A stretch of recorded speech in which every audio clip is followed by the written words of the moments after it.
Asharo de lom nyaka wae. Alum damadunga, ashoya gura nyaka wae.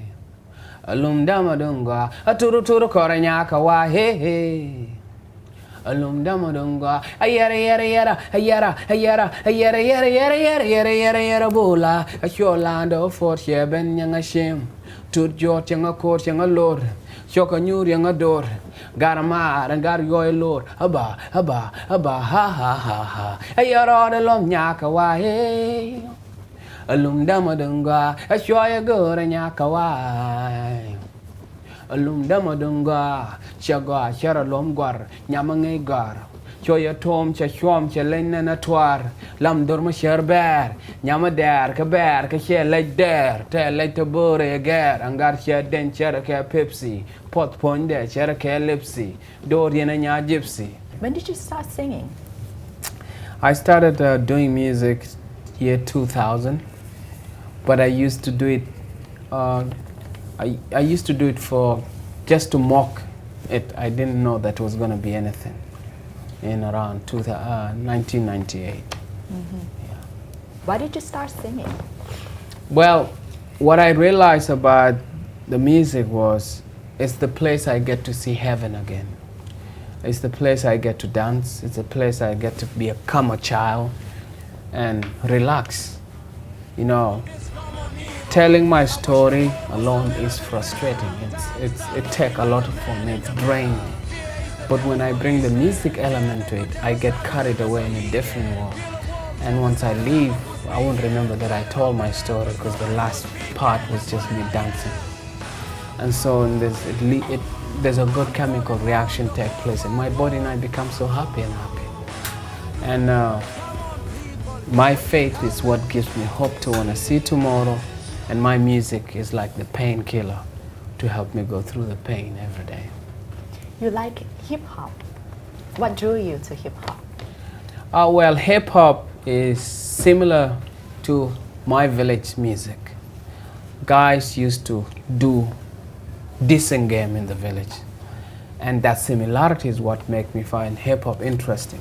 Because young kids used to meet, I remember I used to represent my village into a clan battle of 6 years old, 7 years old, to go and battle. And the battle they do is to diss their moms and sisters. It's just a terrible thing. One kid may come and say, hey, your mother is so ugly that if a lion come here, the lion would faint. And then the other kids would laugh. Mean. And then another kid would say, hey, your sister's breasts are so large, when she milks the cow, she has to tie them on her back. So that's even meaner. That's how they do it. So from there I remember, okay, this is similar to how people used to diss their sisters and their mothers. So all you have to do is say certain words, and that's how I started doing hip hop. Now your first single, All We Need Is Jesus, and then later with your first album, there were hits in Kenya. Were you surprised? Yes, because I did not know what was happening. Because I was not even ready as a performer. And I didn't, sometime I go on stage, I forget my words. And I would just create words on the spot or just improvise and try to say something to just let the crowd move. But I don't get to let them know that I forgot my words. I make them feel, oh yeah, I just stopped rapping on this point to hype them up. But for that time, I buy time. Yeah. Mm-hmm. Now you have many albums and you performed in many international events. How does it feel being a war child, a child soldier, and then now you become a famous artist? Well, it's a lot of responsibility. You know, I wasn't thinking this way. I was thinking about the message. One thing I never want is to be famous or to be known. But you have to be known for your message to be effective and for more people to come and listen to you.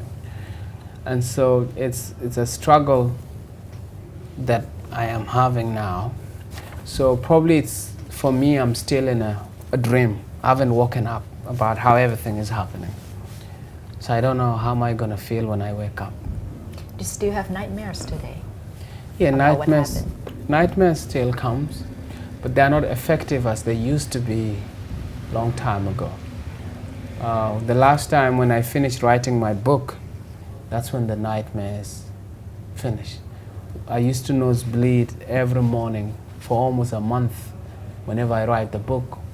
And so I didn't understand. And so when I asked, I was told, because you're not crying when telling the story, so your body is building your tense, so your body is reacting to release the pressure, and that's why you nosebleed.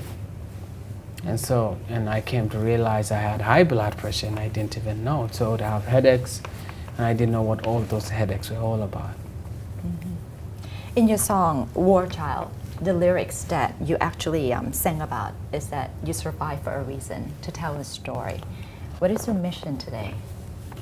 Well, I'm still telling the story. I'm passionate about education, and I do my story for social emotional learning. And if you see our history is built on people's stories, and stories inspire people.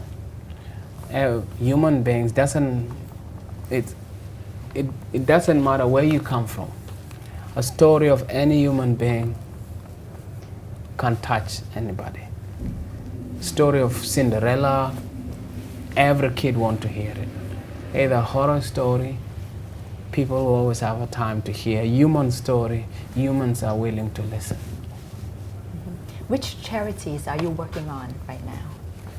Well, I founded my own charity called Goa Africa, which work with families and individuals to help them overcome the effect of war and poverty.